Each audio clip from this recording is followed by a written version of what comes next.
Quel week-end du côté du Paris Saint-Germain, Ousmane Dembélé qui s'approche plus, qui se réapproche, et puis Arnaud Tenas qui est arrivé, voilà, ce dimanche, ça a été annoncé presque discrètement par le PSG, mais c'est venu.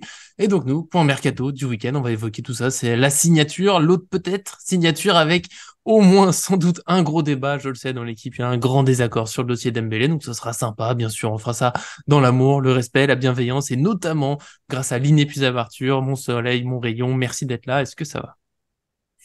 Salut Laonis, salut John, salut Nico. Bah écoute, ouais, tout va bien. Mercato, hein, vivement que ce soit fini, parce que là, on n'en Ouais. peut plus, là, on tourne en rond, hein. Ouais, ouais, mais ça va, il y a des matchs amicaux entre les moments de mercato pour passer des bons Ah, moments. des matchs de merde. Pardon, excusez-moi. Oula, voilà, il glisse Oula. déjà, ça va être... Attention, Arthur, attention, en plus on est en grand comité aujourd'hui, il faut bien se tenir, sinon ça va être le bazar. On a aussi Laoni qui est beau, élégant, le passionné, est-ce que ça va? Salut à tout le monde, salut. Bah, écoutez, tout va bien après, beau, passionné, je sais pas, mais en tout cas, on est prêt. C'est comme les grands joueurs, quand on dit que vous êtes partie des meilleurs, toi tu laisses ça aux autres, tu veux pas juger toi-même, tu veux pas dire ça. Non, non, on laisse ça tranquille, on laissera notamment John aussi, c'est un peu journée élégance pour certains, on ne donnera pas trop de noms, mais est-ce que ça va, John Lanotte, maintenant que tu as un surnom? Ouais, ça va très bien, ravi d'être avec vous. Et puis en fait, on a le bal de promo ce soir de fin d'année avec la Uni, donc Ouais. on a pris un peu d'avance. Ouais, vous avez C'est raison, hein. ça. Faut profiter. Moi, j'ai pas été invité, visiblement, hein, toujours tenue sportive, comme 95% du temps. Mais bon, on n'est pas là pour parler de ça. On va passer à Dembélé, à Tenas, qui est arrivé au PSG. Lui, c'est officiel. Avant ça, n'oubliez pas, bien sûr, le petit GM sur la vidéo pour fêter le fait. Mine de rien, ça s'est passé discrètement. Je l'ai même pas dit, mais on est quatre. Ça faisait très longtemps. Ça me fait plaisir. Puis, bien sûr, abonnez-vous en activant la cloche pour ne rien manquer de nos vidéos. Au moment où on enregistre, le dossier Ousmane Dembélé n'est pas tout à fait réglé. Donc, on va faire avec les dernières rumeurs qui sont quand même très affirmatives sur une arrivée de Dembélé au PSG, hein, l'attaquant de 26 ans.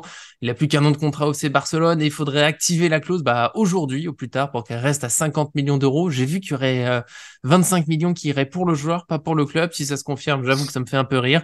Et sinon, à partir de demain, elle serait à 100 millions d'euros, un tout autre prix. Il y a eu, je crois, la rumeur, elle est arrivée vendredi ou jeudi, j'avoue, j'ai un petit trou de mémoire. Et puis après, il y a eu quelques médias qui ont dit non, mais en fait, il n'y a rien de fait. Et puis maintenant, quasiment tout le monde est d'accord pour dire que c'est quasiment fait. Il y aurait un accord entre lui et le PSG. Après, le Barça, bon, on peut tenter une négociation, mais une fois qu'il y a une clause, il suffit de dire qu'on l'active et c'est réglé. Donc peut-être, le temps qu'on monte la vidéo qu'elle sorte, ça sera fait. On va faire comme si c'était quasiment fait, avec très peu de doutes, et je vous lance la question. Je sais que ça va partir en débat, je sais que ça va partir en guerre. Restez gentils entre vous. Est-ce que vous êtes content de cette arrivée, je rappelle, pour 50 millions d'euros, ou est-ce que voilà, on arrête tout, le PSG fait n'importe quoi? Moi, je suis content. Vas-y. Continue, exprime-toi. On sait Non, que non, John va te taper après, mais pour gens qui ne savent pas encore, exprime-toi, là, dis-nous pourquoi tu es content. parce que on va dire que déjà, ça manquait de joueurs d'expérience, je pense, qui amènent aussi de la folie sur un côté, notamment le côté droit du Paris Saint-Germain, qui fait grise mine, on va dire, depuis le départ réellement de Di Maria, je dirais même Messi, pour des joueurs vraiment virevoltants qui peuvent proposer quelque chose dans la Mhm. surface.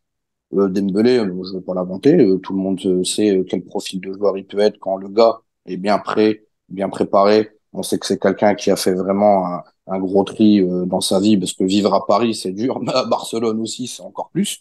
Surtout quand tu t'écartes du sportif. Et il y a eu des bonnes personnes qui l'ont conseillé. Il s'est marié. Il a eu aussi des enfants. Chaque chose en son temps, comme on dit dans la vie. Aujourd'hui, il est concentré sur le sportif. La rumeur après Dembélé, ok, ça date pas d'hier qu'elle revient, mais moi j'ai entendu un autre son de cloche, c'est que lui, il aimerait pourquoi pas continuer à Barcelone. Et si le transfert se fait au PSG, ça se fasse dans de bonnes conditions et surtout que le Barcelone touche une indemnité, parce qu'on parle juste de Ousmane Dembélé après à Paris, je le prends tous les jours. Et pour terminer, vu le logiciel qui peut être proposé par notamment Campos, je trouve qu'il est un peu pourri. Et de voir un joueur en tout cas qui peut apporter de la folie comme Ousmane, qui pourrait arriver à Paris. En tout cas, je dirais oui après les problèmes de blessure, etc. Ça, je laisse de côté. Tu laisses à John. Voilà. J'arrive. Vas-y. Non, mais Arthur peut-être d'abord, parce que moi j'ai toute une plaidoirie de toute façon, donc au bout d'un moment. Non, non, vas-y, John, Non. Non, commence pas à Bon jeter alors, la moi, je patate suis chaude. l'arbitre.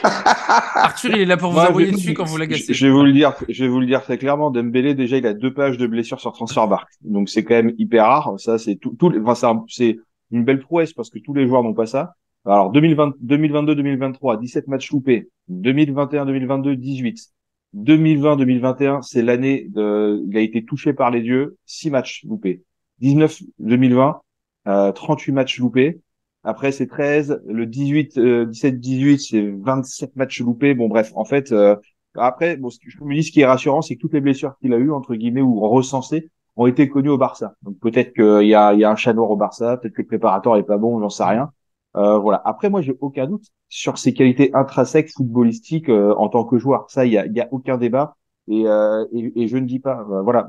Mais quand il est sur le terrain, et en fait, quand il est sur le terrain, effectivement, il rend rarement des coquilles à l'image du match qu'il a fait l'autre soir contre le Real. Mais Mhm. pareil, c'est quand il est sur le terrain. Et c'est ça qui me gêne un petit peu.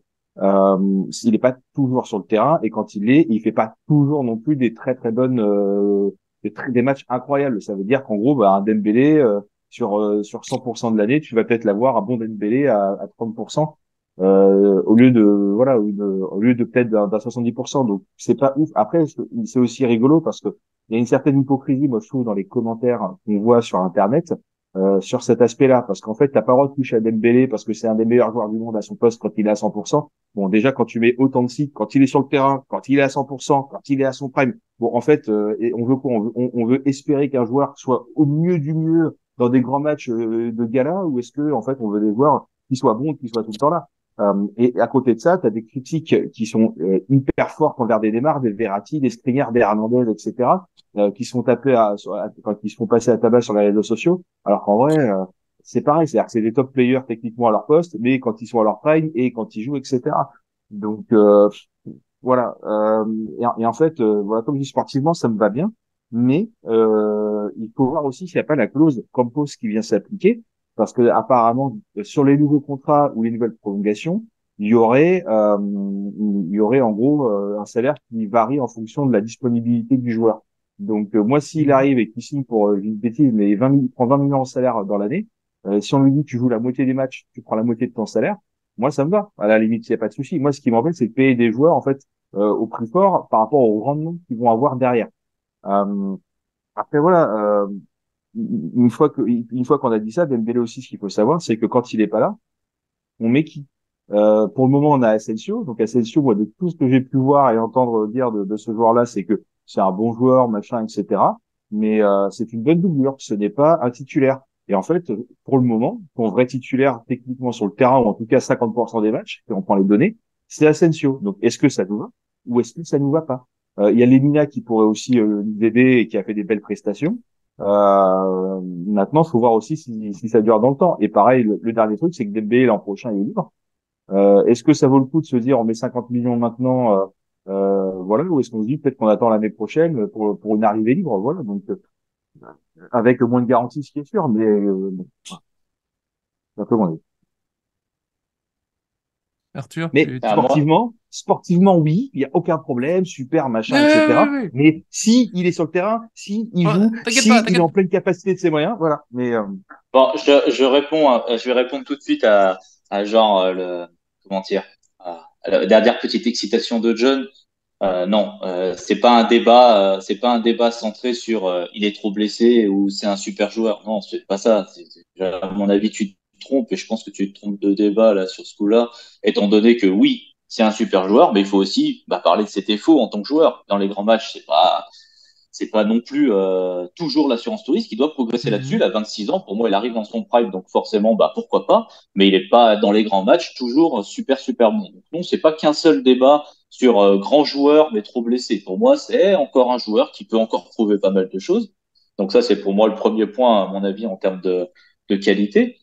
Après, en termes de blessure, de toute façon, c'est factuel, donc c'est difficile d'aller contre ce que tu dis. Et évidemment que il y a une forme de logique. Hein. On regarde les statistiques, il a moins de 50% de temps de jeu en termes de minutes, et pas que à cause des blessures, aussi parce que son entraîneur, Xavi Hernandez, il a très rarement mis en tant que titulaire, on va dire Mhm. 90 minutes dans un match, c'est-à-dire que c'est vraiment le joueur qui va sortir avant la fin du match ou qui va rentrer en cours de match. Donc, évidemment, c'est ce type de joueur-là qui est blessure. On parle de blessure de Neymar, mais Neymar, il n'a pas de blessure musculaire.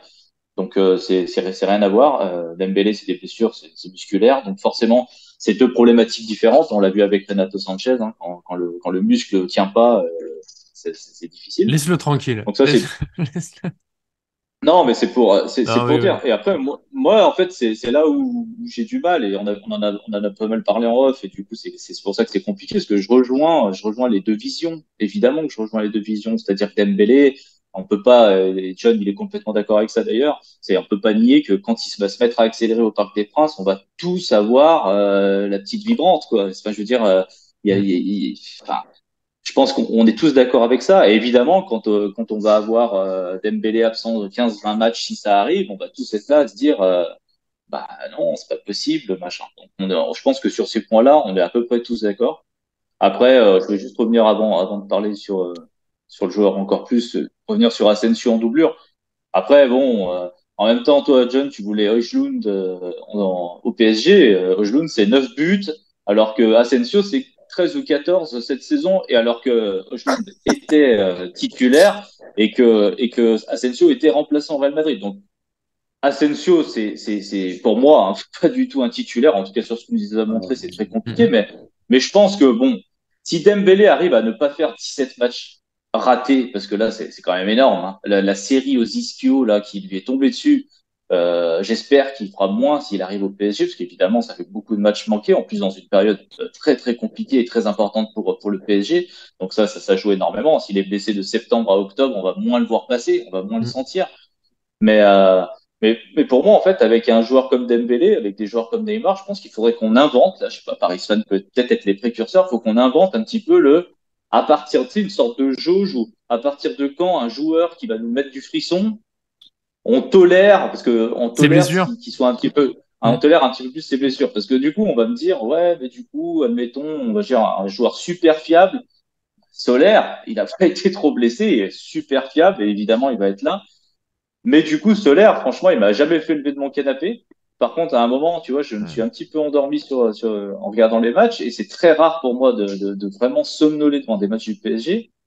Alors que oui, évidemment, un Neymar qui a eu sa blessure en vrac et Mhm. Dembélé et puis d'autres joueurs un petit peu, on va dire, un peu plus charismatiques, ballon au pied sur un terrain, eux, ils me font lever de ma chaise. Donc je pense qu'il faut mettre une petite jauge parce que je te rejoins totalement, John. Un joueur qui est trop absent, il faut que son salaire soit en adéquation avec ça. On peut pas reprendre un Renato Sanchez en lui disant vas-y, t'inquiète, on t'offre tout alors qu'on sait très bien que ça va pas tenir. Par contre, je pense que ces joueurs-là, ils sont grave utiles. Là, on le voit au PSG, il n'y avait pas de folie, il n'y a pas de magie. Ça fait 3 matchs qu'on regarde, ça Mhm. fait 3 matchs qui nous manquent justement ce petit, tu sais, quand tu regardes le match, tu dis, ah, peut-être que ça peut se débloquer là. Mais évidemment qu'il va falloir le faire de manière en bonne intelligence. Et je termine juste sur un point pour à Nico. Luis Campos, c'est fini. Si Dembélé arrive, Luis Campos, c'est la preuve que du coup Nasser a repris les dossiers en main, ou en tout cas d'autres sphères du PSG, puisque Campos, on rappelle que Campos aurait pu prendre Dembélé gratuitement, je crois, l'année Oui, dernière, oui. et il ne l'a pas pris. Il a voulu se mettre en opposition avec Leonardo. Voilà, bon, on le connaît, hein, c'est la guerre des directeurs sportifs. Donc le racheter cette année 50 millions d'euros, eh ben encore une fois, on est dans le même cas qu'un Kolo Muani, tout ça, c'est des joueurs qui auraient pu venir au Paris Saint-Germain à un moment donné, qu'on n'a pas pris pour X ou Y raison. Hein, je ne veux pas revenir Kolo Muani, on n'était pas tous là à dire il faut prendre Kolo Muani, il faut prendre Kolo Muani. Mais quoi qu'il arrive, c'est le même cas de figure, c'est-à-dire on aurait pu l'avoir libre l'année dernière. Campos n'a pas voulu, il a fait. Et finalement, bah voilà. Donc du coup, je pense que Campos, il prend vraiment du recul avec le mercato parisien. Si Dembélé arrive, je pense que c'est déjà une bonne indication. Ouais, je commence à me demander si Campos va. Enfin, déjà, il est à moitié au PSG. On n'oublie pas qu'il est aussi au Celta Vigo, ce que je trouve toujours très gênant. Mais c'est vrai que si Dembélé vient, l'été dernier, c'était un peu le truc. Il y avait lui, peut-être Pogba, un truc comme ça. Il est arrivé, il a mis fin à ses pistes. Non, moi, je veux autre chose. Bon, pour Pogba, j'ai du mal à lui donner tort, tellement il a peu joué cette saison. Pour Dembélé, c'est dommage, je le prends à 50 millions cet été après. J'ai l'impression qu'on a perdu de l'argent sur l'idée, parce que pour moi, l'été dernier, on garde Dembélé, on prend pas Dembélé parce qu'on garde aussi Mbappé, on le prolonge, du coup, bah, énorme salaire, t'as une place en moins en attaque. Ce Dembélé, tu le fais venir l'été dernier, c'est peut-être aussi pour ça qu'il est pas venu. Bah, il jouait où? Vous lui dites qu'il y a Neymar, Messi, Mbappé, bon, bah, Dembélé, il s'est peut-être dit, ouais, bah, c'est mignon, mais moi, je préfère jouer au Barça, même si au final, bah, comme tu l'as dit, Arthur, il a pas été titulaire tout le temps, mais bon, il a quand même eu de la place. On a vu qu'au PSG, c'est compliqué. Après bon, là-dessus, c'est un peu dommage. Mais en même temps, pour cet été, 50 millions d'euros, Ousmane Dembélé, moi je le dis, je suis plutôt pour, parce que dans ma jauge qu'a évoqué Arthur, la jauge, il faudrait qu'on arrive à l'afficher un jour, qu'on en fasse un truc officiel. c'est quand même énormément de talent, de créativité qu'on n'a pas pour l'instant dans l'effectif, parce que bah, tu as pris l'exemple, hein, Solaire, Asensio, bon, mais c'est pas du tout aussi créatif et explosif. On n'a pas grand-chose là en attaque. Dembélé, 50 millions d'euros, pourtant, John, je comprends pas. Tu nous parles toujours des valeurs marchandes sur Transfermarkt, ce que moi j'essaye d'éviter parce que je Ça trouve que arrive. la valeur marchande d'un joueur, bah, c'est le moment de son transfert qu'on la voit vraiment, mais il est évoqué à 60 millions, là à 50. Du coup, contrairement à plein de fois, on paye en dessous et c'est déjà pas si mal. Et surtout, voilà, 50 millions d'euros, j'ai déjà dit dans la vidéo de l'autre jour, 50 millions de Dembélé, je trouve que c'est plutôt cadeau, entre guillemets, et c'est pas pour rien que le Barça, visiblement, est plutôt dégoûté. Et c'est pour ça qu'on peut pas attendre l'été prochain, c'est qu'il parlait d'une prolongation de contrat, donc j'ai l'impression que ça vient un peu comme un petit problème en plus. En plus, il récupère que 25 millions sur Dembélé. Si c'est 100 millions d'euros en août, faut arrêter. Pour moi, là, Dembélé, 50 millions plus un autre joueur. Bon, on évoque surtout Barcola, je sais pas si ce sera quelqu'un d'autre parce que bah, Dembélé, on n'en parlait pas il y a 5 jours et d'un seul coup il arrive, donc on sait que le mercato ça peut aller vite, mais Dembélé plus un autre joueur pour renforcer l'attaque, Barcola. dans la créativité, dans les ailiers. Moi, je trouve ça intéressant parce que tu peux prendre un joueur plus fiable, alors Barcola, oui, ou un autre, mais un joueur fiable, talentueux, jeune, qui va grandir. T'as des doublures, t'as Lee en doublure aussi. Bon, là, il a une petite doublure musculaire, mais sinon, c'est quand même pas trop un problème de blessure. Et avoir, voilà, des choses intéressantes, du créatif. On peut, pour moi, quand t'as vu les derniers matchs, là, Solaire et autres, tu peux pas te dire, ah, Dembélé, il va faire tâche dans l'équipe. Il va peut-être être un peu trop blessé, peut-être. Et peut-être qu'on va réussir à régler le problème. C'est déjà arrivé aussi. Voilà, il y a cette part de risque. C'est Non, part de risque. et ouais, je vous relance là-dessus, moi, tout simplement. Dembélé, il peut y avoir des doutes et autres. Après, on n'est pas des spécialistes mercato, mais si on est réaliste, pour de vrai, hein, qu'est-ce qu'on a de mieux à 50 millions d'euros sur ce mercato? Bah, moi, déjà, il y a un truc que j'ai pas compris. C'est Xavi Simons, où on lui dit que Mbappé ou Neymar, il va partir, puis finalement, t'apprends que Mbappé, bah, il va pas jouer de la saison. Son cas, il a été réglé en 48 heures, alors qu'il aurait pu être le joueur Hmm. qui s'implante dans tout ça. Le mec, il a envoyé à Leipzig, et on nous apprend aujourd'hui qu'il y a une danse du ventre avec Dembélé, et en plus, faudrait verser 50 millions d'euros sur un gars qui s'appelle Barcola, qui a absolument pas d'expérience, encore moins que Xavi Simons. Moi, je comprends rien, en fait, au mercato du Paris Saint-Germain, je comprends rien du tout. Pareil, Barça, ils annoncent qu'ils vont lancer la guerre s'ils lèvent la clause libératoire parce qu'ils vont rien toucher derrière. Ça, c'est entre les deux équipes. Mais Dembélé, sportivement, je finis sur ça. Tu peux pas lui envoyer un molar à ce gars-là. Il est super bon. Après, à Paris, de gérer les joueurs. On parle toujours de la gestion. À eux de polir des pépites comme ça et des joueurs qui ont encore en plus une marge de progression et de les incorporer bien dans l'équipe et de prendre soin de ces gars-là, tout simplement. Bon, c'est clair, par contre. Alors, je corrige tout de suite, c'est clair que une fois que t'as prêté Simmons, parce que pourquoi tu le gardes pas? Tu le gardes en doublure, à gauche, à droite, dans l'axe. Ça restera le mystère de ce mercato. On en saura plus au fil de l'année. Et au final, mais revenir au truc, t'as parlé de jeunes qui ont envie. Dembélé. Alors, il a 26 ans, c'est pas un tout petit jeune, mais non, il a pas mal, je trouve, de choses à prouver et à gagner. Ouais, Et moi, ça oui. me plaît dans ce mercato du PSG qui est très tourné vers l'envie, l'avenir, tout ça. Dembélé, l'Euro à la fin de l'année, je pense qu'il a envie de le jouer. Il sait qu'il a une place à gagner. Et sa place en équipe de France, elle est un peu, des fois oui, des fois non, faut qu'il soit là. Donc peut-être que c'est l'année pour le prendre, pour l'amener vers envie de gagner avec des champions, envie de gagner l'Euro à la fin, tu vois. Moi, je suis peut-être fou. Je sais que je suis fou, mais peut-être là, à partir du moment où j'y crois. Et une fois qu'on a prêté Simmons, je vois pas mieux. Merci d'avoir corrigé Laouni. Non, mais il y a pas mieux, Nico. Après, voilà. Il y a encore le cas Mbappé aussi à régler. Ce qui me contrarie le plus, c'est que tu as Dembélé. T'aurais pu avoir Mbappé avec, en plus sur l'équipe, avec Neymar, plus un numéro 9 encore devant. Ça aurait été plutôt sexy sur le terrain et sur le papier. Mais bon, il y a toujours des là à Paris. Maintenant, on attend la fin du mercato et on verra bien ce qui va arriver très prochainement. Mm. Là, bah, Euh, après, moi, je vous rejoins sur Xavi Simons. Après, Xavi Simons, la seule explication que je vois et que je vais garder pour éviter de péter un câble, c'est que Xavi Simons a voulu lui-même partir une saison de plus à l'étranger pour se faire la Ouais, main. sûrement. En fait, j'ai envie de croire qu'il y a ça. Parce que si effectivement c'est le club, alors là, j'y comprends pas grand-chose. Après, pour Dembélé, j'ai envie de juste mettre l'image un petit peu de la balance, en fait. Ça fait 3 ans, pardon, excuse-moi Nico, parce que je sais que toi on a fait les vidéos, mais les autres, vous avez vu les matchs aussi. Ça fait 3 ans. De la balance un petit peu sur un terrain de foot. On joue beaucoup vers l'arrière, on joue beaucoup vers l'arrière, on joue beaucoup vers l'arrière. Et Dembélé, bah, c'est peut-être la garantie d'un petit peu d'équilibrer ça, parce que Dembélé, quand il a le Ouais. ballon, lui, il va aller vers l'avant.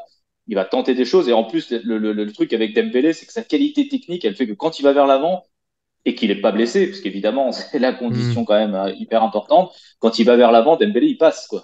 Je veux dire, techniquement, en un contre un, Ah, il il n'y est a fort. pas beaucoup de défenseurs qui peuvent l'arrêter.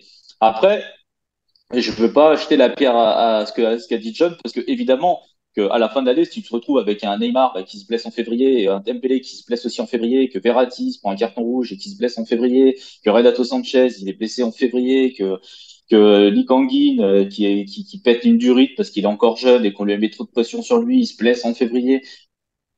On connaît le Paris Saint-Germain, Ouais, Nico. ouais. T'es mon garant. Tu fais à chaque fois les listes de blessures avant les matchs et tu sais qu'elle s'agrandit au fil de la saison et généralement en deuxième partie de saison, on a des listes longues comme le bras. Et Ah, mais évidemment que c'est le foot qui peut j'ai gagné en avoir. apnée, moi, depuis que je fais liste de blessures dans les vidéos.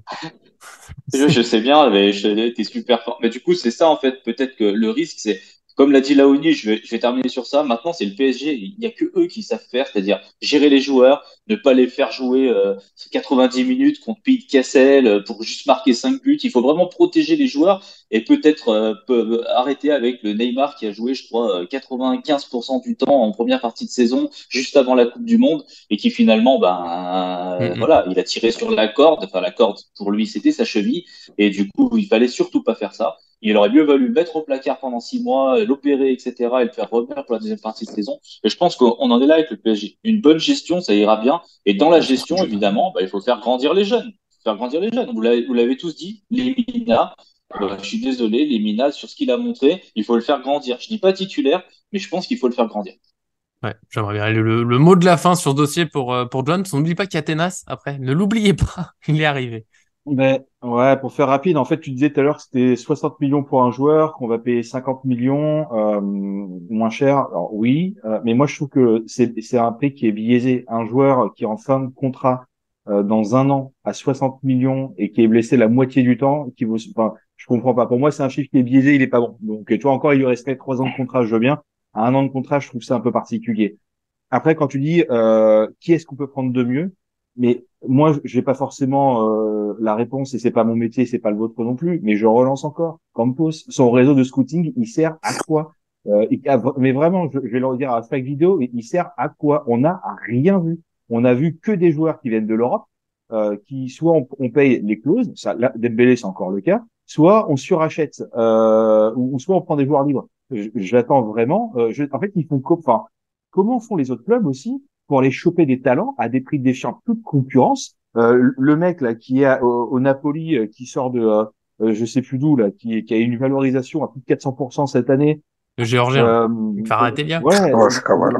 Ouais. Vlahovic qui a été acheté 4 millions d'euros. Enfin, ce genre de choses. Enfin, comment les autres ils y arrivent et pas nous. Enfin, au bout d'un moment, il n'y a pas je sais pas, il n'y a pas un bouclier PSG où on Mais peut pas le faire. Et si on a pris Campos, c'est pour faire ce genre de choses-là. Il n'a rien fait à ce niveau. Donc moi, ce que j'attends, c'est ce type de profil à la Dembélé, d'un Dembélé futur machin, qui puisse nous le prouver. Pareil pour le numéro 9 machin, etc. Au il vaut 80 mm, machin. Enfin, il va être acheté 80 millions. Il y a encore 2 ou 3 ans, il valait pas ce prix-là. Donc maintenant, il faut faire ce genre de choses. Et après, pour revenir sur Dembélé, oui, on a un manque cruel de personnes sur la droite. Depuis que Di Maria est parti, on n'a personne pour faire la différence sur le côté, capable de trouver des solutions, de faire des passes, de dribbler des joueurs et repiquer au centre, etc.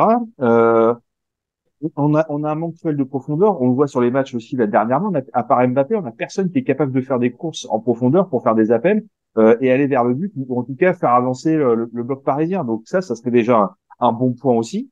Euh, mais moi, ce hum, qui me gêne, en fait, c'est le côté je me permets, mais le côté retour sur investissement. Et ça, aujourd'hui, c'est quand même capital. Moi, j'ai aucun problème à surpayer des joueurs, mais des salaires XXL. Mais il faut que la présence du joueur, elle soit XXL en temps, en durée. Et il faut aussi que les matchs soient XXL. Et là, j'ai l'impression que, en fait, on n'a pas la présence XXL et qu'en fait, même quand on a la présence, elle n'est pas toujours au rendez-vous. Alors oui, c'est du football champagne, des dribbles incroyables, des fins de deux corps, des trucs, etc.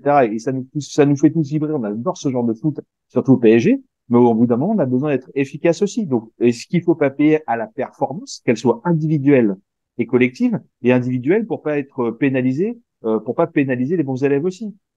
Et aussi, je finirai sur deux choses, c'est que il y a nous, le préparateur physique qu'on a apparemment, c'est le deuxième meilleur en Europe.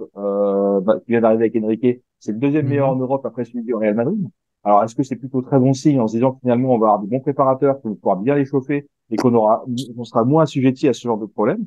Et aussi, voilà. Et puis après, une fois qu'on a dit tout ça, comme disait Arthur, c'est pas un joueur qui est clean devant le but, c'est pas un Kylian Mbappé. C'est-à-dire, quand il arrive pas devant le but, il va pas la mettre à 99%. Quand il fait des passes décisives, voilà. Moi, j'ai regardé le match l'autre soir. Il y a quand même une ou deux actions où il y avait quand même peut-être mieux à faire, voilà, quoi. Deux, trois actions même. Donc, mais bon, ça se travaillera, etc. Mais bon, bah, vous avez compris ma problématique, c'est pas le joueur, c'est sa prémisse. Puis clinique, Mbappé, je pourrais faire une vidéo si tu veux, retour sur sa saison. Bon, on verra sur le côté clinique. Mais tu m'as fait une presque passive. Et ça finit pour Dembélé, je sais qu'il y a encore des choses à répondre, mais faut pas oublier Tenas. Et justement, j'en profiterai dans l'intro du sujet Tenas pour te répondre, John. Arnaud Tenas, le deuxième sujet de cette vidéo, forcément une partie plus courte parce que si on est honnête, tous les quatre, on l'a assez peu vu jouer, ça va être un constat, surtout le gardien de 22 ans est arrivé, gardien de l'Espagne Espoir, qui allait en finale de l'Euro cet été, du FC Barcelone, qui voulait le prolonger, ils n'ont pas réussi à trouver un accord, ils voulaient baisser son salaire parce que, le Barça, les caisses sont vides, on le sait bien, et il est venu, et justement, ça me permet de, petite transition par rapport à ce que disait John juste avant, dans les petites surprises, on a eu Endur, mine de rien, qui est arrivé, qu'on connaissait pas. Peut-être que c'est un super coup. Il y a Tenas qui sera peut-être le super coup, tout simplement. Est-ce que vous y croyez? Ce gardien libre qui arrive, peut-être pour être titulaire plus tard, peut-être pour être un concurrent. Voilà, très rapidement, votre avis, sachant que pour de vrai, voilà, on l'a assez peu vu jouer, mais comment vous le sentez? Je vais me permettre, moi je le connais pas, mais je suis pas mal renseigné et j'ai eu de très bons retours. Ça a été un top gardien lors de l'Euro Espoir. Il est Mm. très bon balle au pied, contrairement à Donnarumma où là c'est quelque chose qui pêche et de ce que j'ai cru comprendre, c'est ce que voudrait Enrique. Il vient en connaissance de cause, c'est-à-dire d'être numéro 2, donc il n'y aura pas de tension sur la hiérarchie entre les gardiens. Et moi, je suis convaincu qu'on verra peut-être moins Donnarumma qu'on a pu le voir l'an passé. Si Tenas, il sait saisir sa chance et montrer de belles choses, on n'est pas à l'abri de le voir prendre de plus en plus de place. Et Donnarumma, c'est quand même aussi un des joueurs, enfin un des gardiens les plus chers du marché aujourd'hui, environ 40 millions. Donc si on voit un bon Tenas qui fait de très belles prestations et que le PSG chercherait à faire rentrer des sous et peut-être même monter en qualité, on sait jamais. C'est pas impossible que à terme, d'ici peut-être 2 ans ou 3 ans, il puisse devenir le gardien numéro 1. Bon, avant que ça puisse arriver, il se passera un peu de temps, wait and see. Mais après, moi, je trouve que c'est un recrutement intelligent, c'est-à-dire qu'on fait venir un joueur libre, donc un jeune joueur aussi, donc avec une masse salariale qui est maîtrisée, et c'est un joueur qui va accepter sa place du numéro 2. Là où peut-être Yacine Bounou ou peut-être Ouais. Lloris aurait eu un peu plus de mal sur cette Mm. partie-là. Et c'est aussi un recrutement qui s'inscrit dans la dynamique de ce qu'on souhaite mettre en place, c'est-à-dire des jeunes joueurs qui sont réputés comme futurs talents, méconnus du grand public et qui accepteront la position pour leur. Alors, moi, j'ajouterais bien qu'il connaît déjà Luis Enrique, qu'il l'a donc pas pris au hasard. Il doit y avoir un vrai plan, mais j'ai vu Laouni faire non de la tête, donc je te sens pas content. Et ça Une me rend déjà brouette, triste. une brouette de plus dans la bétaillère, hein. Ah, tout simplement, hein. Non, mais c'est vrai que Donnarumma, il va se blesser, on va sortir un gars. C'est vrai que Barcelone, ils l'ont pas prolongé, mais il va y avoir des matchs, il va devoir être peut-être dans les cages, avec une défense qui est, je le dis, assez fantomatique au niveau des automatismes et de tout ce qu'il peut y avoir autour. Mais c'est vrai qu'on va mettre un gars qui a pas d'expérience dans les buts, ou déjà Donnarumma, il pioche un peu sur certains grands matchs, mais lui, il va arriver, il va dire, les gars, bougez pas. Ça va, il n'y a qu'un seul œil, une seule personne qui ne ment jamais. Ça va. L'œil, il ment jamais. Ces mecs-là, ça peut être des bons gardiens. Et je terminerai sur ça. Pas au PSG. Il y a toujours Navas, apparemment, qui porte les gourdes. Je comprends toujours pas. Je comprends. Moi déjà je vais pas c'est bon pour le coup je le connais pas bien pas du tout. J'ai dû le voir jouer mais j'ai pas le souvenir en fait j'ai pas marqué sur cette prestation ou en particulier et tout donc j'ai pas de bien à faire. Je crois savoir que son agent c'est Ivan de la Peña, le même que Luis Enrique, Oui. et du coup ça Hein. pose, voilà, on peut comprendre que cette arrivée-là, bah voilà, elle s'inscrit aussi dans une forme de consensus aussi. Voilà, c'est un truc d'agent, il y a de la confiance entre Voilà. eux. Luis Enrique et Ivan de la Peña sont, voilà, donc je pense que Paris, comme Mhm. l'a dit John, fait venir aussi un second gardien. Donnarumma l'année dernière, c'est 96% des minutes jouées. C'est un gardien très très fiable, il se blesse pas, voilà, il n'y a pas de souci par rapport à ça. Alors après, il y a bien sûr ceux qui pensent qu'il n'a pas le niveau, et ça s'entendrait totalement. Mais évidemment, pour régler ça, à mon avis, tu mets pas Donnarumma sur le banc. À mon sens, tu mets pas Donnarumma sur le banc. À mon sens, tu te sépares de Donnarumma en disant je veux un nouveau projet, etc. Et du coup, je fais venir un autre gardien. Donc c'est pour ça que finalement, je rejoins pas trop Laouni sur le fait que pour moi, ça reste un numéro 2, tu vois, qui arrive un petit peu avec un jeu d'agent et c'est pas, voilà, c'est pas, en soi, Navas, je suis d'accord, on aurait pu imaginer continuer Bah avec voilà. Navas, mais Navas plus Donnarumma, ça Ça marche marche pas. pas, quoi. Ça veut dire, il y a un truc qui fonctionne pas dans les deux ensemble, De un toute façon, numéro 1, numéro 2, on l'a il vu, y a c'était qu'à la galère. Paris où la gestion, ça marche pas de toute façon. Il y a qu'au Mais PSG. Ouais, Navas, il veut la pas. Oui, vraie mais, rotation entre gardiens, c'est quand même très très Ah, rare dans le foot, hein. c'est vrai, La mais vraie ça soit à concurrence, vraie n'importe quel rotation. poste, ça soit à n'importe quel poste au PSG, il y a personne qui accepte la concurrence, personne qu'un gars qui sort, qui rentre, etc. Tout le monde doit jouer à fond et les autres, c'est des chèvres et ils regardent. Ah, moi, et je comprends rien. après, je Pardonnez-moi. veux juste terminer sur un petit point, je sais pas s'il nous reste assez de temps. Ça peut. T'inquiète pas, je m'adapte. Une minute. Juste terminer sur le Donnarumma, voilà, on entend beaucoup Donnarumma, donc on va recruter un gardien qui est meilleur au pied, etc., etc. Mais du coup, j'ai toujours cette impression que c'est toujours le duel. C'est ouais, donc Tenas, il est meilleur que Donnarumma sur sa ligne, par exemple. Pourquoi on n'entend pas parler de tout ça? Enfin, je veux dire, un gardien à la C'est vrai. base, on dit qu'un latéral, il faut qu'il sache bien défendre. Un gardien, il faut qu'il sache aussi arrêter pas mal de ballons. Donc après, voilà, je connais pas Tenas, donc je peux pas vous dire, ouais, je suis pour, je suis Bien sûr. contre. C'est un numéro 2 pour moi pour l'instant. On verra le PSG ce qu'ils vont faire. Toujours pareil, la gestion du jeu. Voilà, on ne pouvait pas faire mieux. Mais Il Navas, il veut reste. pas rester, hein. Non, mais Navas, Ouais. Navas, c'est fini, ça a été choisi, c'est fini. C'est comme ça. En tout cas, nous, voilà, Tenas, c'était assez court déjà parce qu'il y a peu de temps, et puis on l'a tous dit, on l'a quasiment pas vu jouer. Puis il faut voir la gestion du PSG, on le verra dans les prochaines semaines. Peut-être qu'on pourra refaire un point. Pour aujourd'hui, ça va aller plus vite que d'habitude puisque le temps nous presse. En tout cas, merci à mes chers camarades. On n'a pas toujours été d'accord, ça arrive comme ça. Merci John, merci Laoni, merci à